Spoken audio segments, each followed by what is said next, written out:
It began with a sound. Sharp. Sudden. A single crack that cut through the stillness of the night. Then another. And then, silence. A silence so deep, so unnatural, it clung to the air like something living, something waiting. For exactly 1 minute and 42 seconds, nothing moved. Nothing stirred. And then, a phone call. A voice breathless, shaking. A whisper meant for the dispatcher alone. Something's wrong at the law house. I heard screaming and gunshots. In the dark, behind drawn curtains, someone listened. A neighbor, frozen in place, fingers gripping the edge of their windowsill. They had seen something just for a second.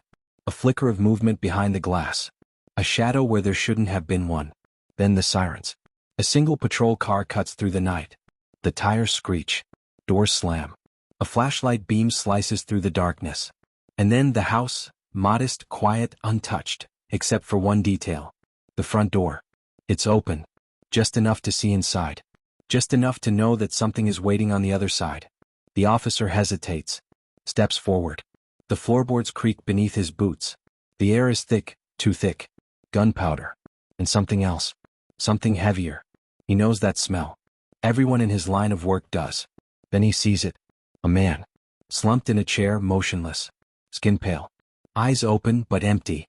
Chest and head riddled with bullets. Blood pooling beneath him, seeping into the hardwood floor. Eun La, 73 years old. Husband. Father. His life did not end in a struggle. There are no signs of a fight. No overturned furniture. No defensive wounds. Just him. Sitting there. Staring at nothing. And then, the second figure. Standing. Breathing. Watching. Timothy Sarang La, 35 years old. His son. His fingers twitch. His lips move but the words are barely audible. The officer strains to hear them. And when he does, his blood runs cold. He wasn't real. They told me. Welcome to True Crime Stories videos. I welcome you, my viewers, and most especially my subscribers, for your support as we keep improving and bringing you daily told and untold true crime stories. Please don't forget to subscribe to this channel. The officer moves cautiously, his hand hovering near his weapon. But Timothy does not run. Does not resist. He simply stands, caught in a world only he can see. The handcuffs click. Metal against bone. His body tenses. His breathing quickens. And then, without warning, he screams. A scream unlike anything the officers have heard before. A scream so raw, so panicked, it cuts through the night like the gunshots that came before it. They're still here. Don't you see them? They told me to do it. A struggle, brief but frenzied. His body twists, convulses. It takes 3 officers to hold him down. Neighbors step outside, drawn by the noise. A woman clutches her child's hand, pulling them back into the house. The night no longer feels safe. A father is dead. A son is in custody. And somewhere in the depths of Timothy La's mind, something still lingers. Something unseen. Something unheard. But whatever it is, he believes it's real. Detective Ramirez has seen things. More than he'd ever admit. More than any person should. Bloodstained floors. Lifeless eyes. The kind of violence that lingers long after a crime scene is cleaned up. He knows what a killer looks like. What a liar sounds like. What guilt feels like when it fills a room like thick smoke. But this one is different. He steps into the interrogation room. The air is cold, stale. Fluorescent lights hum above, casting sharp shadows. And there, sitting across the table, hands cuffed, eyes empty, Timothy Sarang La. He should look like a murderer. But he doesn't. His fingers twitch. His lips move, forming words too soft to hear. He stares at the walls like they're moving, like something's hiding just beneath the surface. He isn't scared of the detective. He isn't scared of the charges against him. He's scared of something else. Something no one else can see. Ramirez watches him. Studies him. Years of experience tell him this man isn't lying. He isn't pretending. He believes what he's saying. Every word. And then Timothy speaks.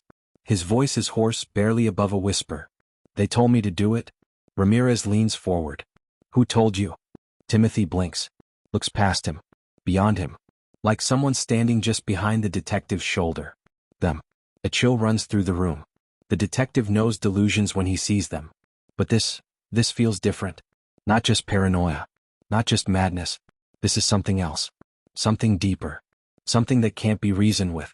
Timothy exhales, his whole body shuddering. He grips the edge of the table, knuckles white. And then, finally, he meets the detective's eyes. They wouldn't let me stop. Ramirez has heard confessions before. Some calm. Some angry. Some soaked in regret. But this is something else. Not a confession. Not an excuse. Just the truth, at least in Timothy's mind. And that's the part that unsettles Ramirez the most. Because he knows. Timothy isn't acting. They take him in. They sit him down. A small room. 4 walls. No windows. Just a table. Just a chair. Just him. He doesn't fight.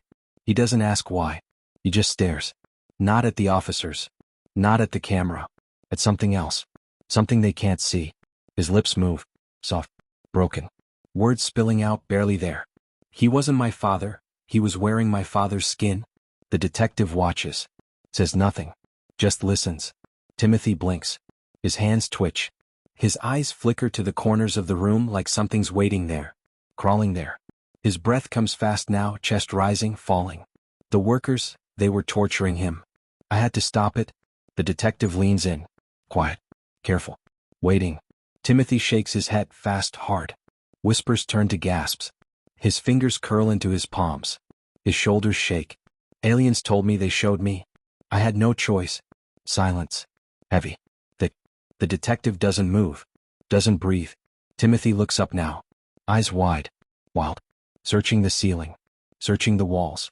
Searching for something that isn't there. And then he smiles. And for the first time the detective feels it. A feeling he can't name. A feeling he doesn't like. The detective watches him. Watches the way his hands shake. The way his eyes dart to the corners of the room, searching. Searching for something that isn't there. Or maybe, something only he can see. Timothy breathes fast. Shallow. His lips move but no words come out. His mind, somewhere else. And then, a voice from the hallway. Soft. Uncertain. A woman. They bring her in. She doesn't look at Timothy. Not at first. She looks at the floor. At the table. Anywhere but him. His mother. Estranged. Distant. Afraid. The detective asks her to speak. She swallows. Looks at Timothy for the first time. Her voice is quiet, tired. He's been getting worse for years. But he refused help. Timothy doesn't blink. Doesn't react. His fingers twitch but his eyes stay locked on the wall. The same wall he's been staring at since he walked in. His mother shakes her head. There's no anger in her face. No shock. Just something else. Something worse. Acceptance. I knew something bad would happen. The detective presses. Did she see the signs? Could this have been stopped? Her eyes fill with something, grief, regret, maybe both. But her voice doesn't waver.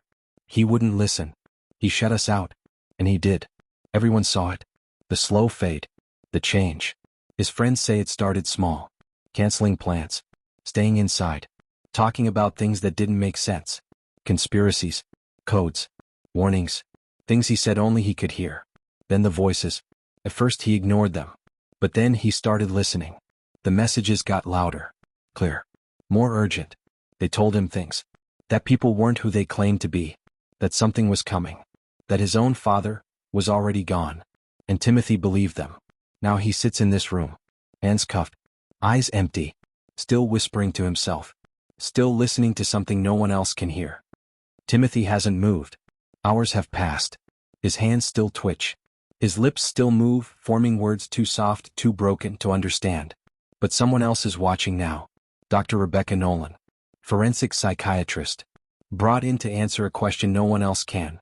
Is Timothy Sarangline sane? She watches the footage. Frame by frame. No sound, just his face. The way his eyes shift. The way his body jerks, tense like something's crawling under his skin. She listens to his voice. Rapid. Tangled. Thoughts spilling over each other, disconnected, fractured. He wasn't my father. They told me to do it. The air isn't safe. Don't you feel it? Don't you hear them? The words don't follow logic.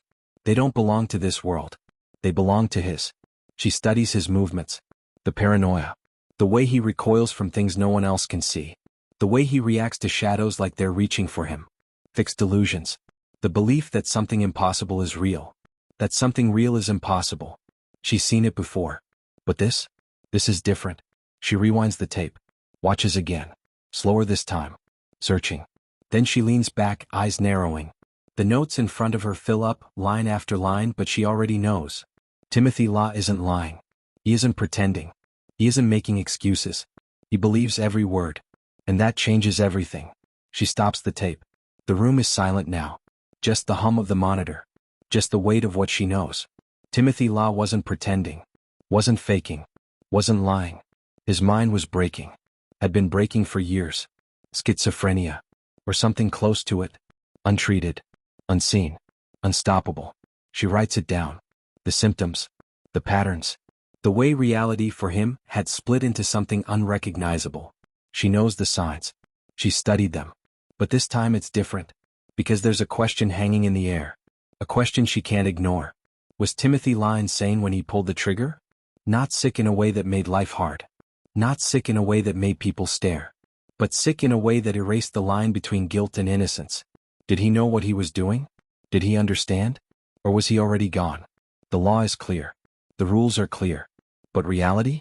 Reality isn't so simple. The room is silent. Tense.